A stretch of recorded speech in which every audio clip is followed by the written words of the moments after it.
Okay, I have a bit of a free opportunity to make whatever kind of game I want. Capcom's so nice. Okay, I'll just make this small game as a passion project with at least like 6 to 7 people. It won't do that good, I assume. Mr. Takumi, we would like for you to make all more Ace Attorney games, please. Yes, sir.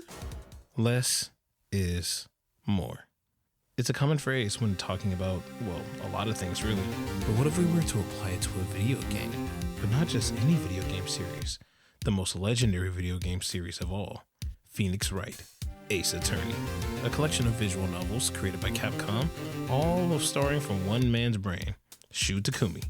With all but one game not being released outside of Japan, it's safe to say that this game is really popular worldwide, you know? I mean, if you're a fan of the Henry Stickmin collection, or at least know anything about Markiplier when he played the Henry Stickmin collection, I'm sure you know about Ace Attorney. And even if you don't know about it through its name, you've probably seen the funny man yelling objection and pointing. It's kind of what the series is known for. But wait, you say loudly in the background, but not louder than me, because my voice is shot. Ace Attorney is a visual novel series. How exactly did it get so popular? I mean, it's just a game where you read. Good, and I'm a real gamer. I don't like reading. Well, if you would shut up, I would like to tell you why. Thank you. But before we get to that, let's talk about the development history of Phoenix Wright, Ace Attorney. Capcom seems to really like their developers creating games out of pure boredom for passion projects, you know what I mean? I mean, Mega Man 2 wouldn't exist if Capcom developers weren't passionate on building it when they literally were making other games in the meantime. And Ace Attorney was made because after Shu got done working on some games, they were like, alright, make whatever you want, you're free. Not wanting to take up a lot of assets or resources from the company, like I said earlier, he grabbed about like 6 to 7 people. And then one of those people left, so he really just had about 6 people. And thus, development on the game was born. The game originally started off as the concept where you play as anthropomorphic hamsters before using real-life human characters were more suited for it. Originally, you were going to play as a detective who had to defend themselves in court from false accusations, mainly because of the fact that your own lawyer was worthless. But instead, considering that the point of the game was to find contradictions and to prove your innocence with evidence, why not just make a game where you're a lawyer instead? And thus, the first lawyer of gaming, Phoenix Wright, was born. And to this day, the only other lawyer in gaming that ever would follow suit is Yagami from the Yakuza series. Does anyone want to see a video on Yakuza? Let me know in the comments. No! With so limiting assets, a small GBA screen, and just reading on his hand, how in the world did they make a game where you point and yell objections so, well, interesting, you know? Well, it's actually not that complicated, and to understand that, I don't really need to explain the entirety of the first game. I'm gonna convince you why this series is so fun and so interesting to follow from just the simple tutorial case. The first turnabout. First thing you see is a woman killed, and the guy who killed her. Pause. Now, I know what you're thinking. Why in the world would they show us the culprit and the victim in the opening slide? Well, one thing Mr. Takumi and his team were thinking about when they were making this game was actually his accessibility. Making something so simple and easy to follow and understand that anyone could follow it. And because you're playing as a lawyer, you don't really have to worry about who killed him, you just have to worry about how they did it. This takes some tension off of the player already. As you already know who did it, now you just gotta go about proving that your client didn't do it. Speaking of words, we start things off in the first person view of our one and only Phoenix Wright. Not only are we in Phoenix's POV, but we are also in the perspective of meeting our mentor, Mia Fey. And besides the fact that she's large and in charge compared to Phoenix, she's completely calm, whereas Phoenix is a total complete nervous wreck. Not as much as a wreck as our client, Larry Butts, who apparently Phoenix knows since grade school. With Larry being a nervous wreck and Mia being our only shred of pure confidence, Phoenix, when the screen goes black, reintroduces himself to the player and establishes that he is going to try his best to prove his client innocence. Phoenix is also a little bit of a joker, making fun of Larry's name, his full name being Larry Butts. And in school, they always had a saying, when something smells, it's usually the butts.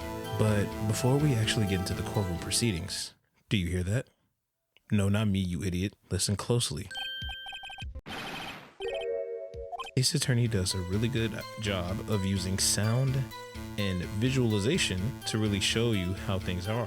You may have noticed that how the characters are talking, that they don't really animate that much, but their expressions are very detailed and easily show off a lot about their character, like how Larry is already about to throw himself in for being already accused of murdering his girlfriend, Cindy Stone. Or, like I said before, even with how Phoenix is nervous, Larry is nervous, Mia is always there, calm and reassuring. Always there to be a light in the darkness. And that alone should get you very interested for what Phoenix looks like when you actually start court proceedings. Assuming you didn't look at the box art. Speaking of court proceedings, here we are, inside of the courtroom. Like any trial, the judge will always start us off, and then we get to see Phoenix and then our prosecutor. And the tutorial cases of every game, it's always going to be this guy, Winston Payne, which, come on, you get his name. It's Among Us. Phoenix is still being a nervous wreck, and so the judge decides to ask him some questions about the case. This is Mia's opportunity to be your co-counsel and basically guide you through how the game plays. Big factor is the use of the court record feature, a feature that allows you to look at not only evidence but profiles of the people you meet who are related to the case. Pay attention to this often, as the game will always constantly dump new information and evidence directly into that little nook and cranny of a court record. I'm gonna touch more about that later at the end of the trial, so just keep this in mind. After passing the Lawyer for Dummies Q&A, Payne decides it's a good idea to bring in your own client, Larry. So he takes the stand and Payne does his immediate due diligence in gaslighting Larry for no reason. You know, it's kind of crazy. Your girl was in Paris, hanging out with them Parisans. Oh, and did I mention she has sugar daddies too? You know, big sugar daddies. Just then you're given a prompt to either stop him from answering those questions or not, but it doesn't matter because Larry has a big mouth. Then Larry also was asked, hey bro, were you at the crime scene? And then you can tell him to either lie like a dog or tell the truth. Regardless, Payne has more evidence proving that yes, he was indeed there. Pause, did he just add evidence that wasn't already in the court record? Oh, and I mentioned she has sugar daddies too. You know, big sugar daddies. Oh look, it's the guy from the intro that killed Cindy Stone. So, I guess that means we just have to finally prove that he did it. And this is where Ace Attorney stopped being funny and started to get interesting. Court procedures are, of course, the main gameplay of Ace Attorney. They consist of two notable things. Witness testimony, where the witness testifies, wow, shock, the real meat and potatoes where all the wild stuff happens. The cross-examination. Mia describes it simply as such. You take a look at what the witness is saying, and then during the cross-examination, you go over anything that they said that may or may not have contradicted the court record. And her words and not mine, once you find that inconsistency, you present it and rub it in the witness's face. And when I first played this, I was like, dang, Mia, okay, why are you so hype about this? I mean, yeah, I get to prove my client's innocent, but actually, I just don't understand what the poor were thinking about this. And then it was that rough and immediate objection that immediately got me hooked on what was going on. There's a tension swelling whenever you land a successful objection. It's abrupt, and then the music stops. And it was this little reaction that made this game be very special to me. Again, visuals and sound are the key here. You're challenged with paying attention, but you always have the evidence in your corner, so you always know what to look at. Mr. Saw It is out here saying, oh yeah, I've seen the killer and the time was at 1 p.m. But the autopsy report said it was between 4 and 5 p.m. So how do you explain that gap of time? And then boom, Mr. Saw It is sweating, and then the objection theme is just playing, and it's so dang catchy. And this is when I knew that this game was actually starting to be something special. Phoenix's snarky remarks, Mr. Saw's reactions, and Payne's very lame objection sound effects in order to try and win over his side of the argument, which no one is buying. A awarding compliment for Mia, and a series-known statement of lies always beget more lies, as the testimony continues. Then we're thrust right back in to another cross-examination. Another easy lie, another easy objection. How in the world was there a program for you to hear on her television when there was no power in the area? Huh? At this point, even the judge is questioning him. He's like, sir, your credibility already looks shot. Not to mention he's sweating bullets and doing this little like sway thing like very fast now. And as you start to see him shake more and more, Phoenix actually starts to get more and more confident in the trial. Now, remember that weird statue that you saw Mr. Saw It with at the start of the case? For some weird reason, he calls it a clock. But before the objection, the music for the cross-examination actually changes. Yeah, that's right. Apparently, the cross-examination theme has two variants. One for when the trial is starting, where it's all slow and moderate, and then one for where it's all arrego and fast, which I think is a music term for just meaning fast. But yeah, why do you think the statue is a clock? Objection. And on top of music, the corner theme, the theme that plays when he starts sweating, he looks all nervous. He threw his toupee at Phoenix. He's bald and starts foaming and going off at the mouth. Like, come on, bro, what's wrong with you? But apparently, it looks like even with everything that we've proven, we can't sink him for the murder. Why? Because it turns out that the statue was a clock. But the only way for him to know that is if the clock was in his hands, which proves that he was in the room and possibly is the murderer. But we can't really prove the inconsistency about the time. Our final piece of advice from Mia is to think outside the box. Not just think outside the box, but think crazy. There has to be a reason for why the times don't add up. But wait a minute. That joke I made earlier about her being in Paris being a could it be? Actually, yeah, it is. There is a time gap between Japan or America if you're in the localized version in Paris. So regardless if it was running fast or slow, that proves why the inconsistency was there.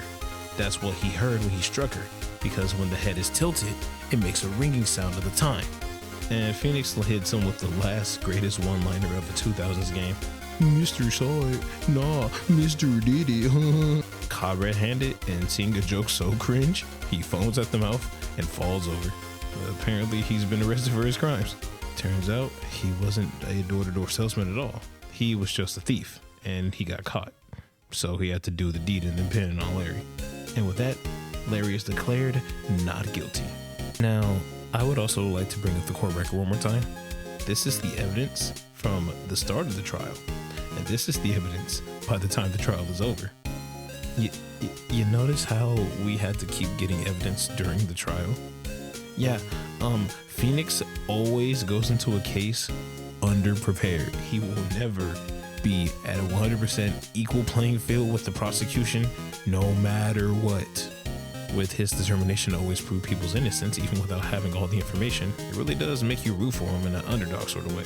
And on top of that, all the reactions to all the characters and the music is just so incredible. And honestly, just watching the witnesses squirm as they try to find their way back on their ground footing just for you to object to them over and over again, catching them in all their lies and lies, it's just so fun and rewarding in itself. You're rewarded for paying attention to the trial by watching people squirm. It's just that much fun. Even the prosecutor can't really argue with you because, I mean, you're right. Phoenix. Shut the fuck up! Anyway, now that the trial is over and everything's done and good, Larry is still lamenting because, wow, maybe the prosecutor was right. She was in Paris after all, so maybe she didn't love him. And that's when you're prompted by Mia to present evidence to Larry to prove the contrary. Because yes, even outside of court, evidence is everything. In the case, it would be the fact of the statue itself. Apparently, even though they weren't dating anymore, she kept the statue. So that has to mean something, right? Regardless of what kind of woman Cindy was, she didn't deserve to die for it, now did she? And of course, after a brief thanks and congratulating everyone, Larry apparently had a second statue, and he gives it to Mia as a present. And Mia just reminds him that people and evidence change in the world. How you look at things and how you interpret them as well. You should always keep that in mind as you travel forward into lawyerdom. Phoenix agrees to go out and get burgers with Mia, but unfortunately narrates to us, the players, that this is a promise that he won't be able to keep. And thus ends the first turnabout. Even with his protagonist spiky hair, Phoenix is just a guy having to solve cases around wild and wacky characters, from the prosecution to the witnesses and even his own clients. And as the game continues and as this series continues, she'll always be constantly put into the determination or question of, is my client really innocent? But Phoenix doesn't really ask that question because he just believes in people's innocence wholeheartedly. It'll definitely bring a lot of trials and tribulations into his life going forward. Who knows, if it's not the tutorial trial, maybe the cornered and prosecution will actually put up a little bit more of a fight, and definitely they do going forward. Trust me. And thus, the start of your lawyerdom and journeys begin. So please pick up this trilogy. It's on everything. I'm not sponsored. If you like this video, please rate, comment, and subscribe, and I'll help you have a fantastic day. Catch you next time. Oh, and check out my friend's music too. I'll link that in the description. Later.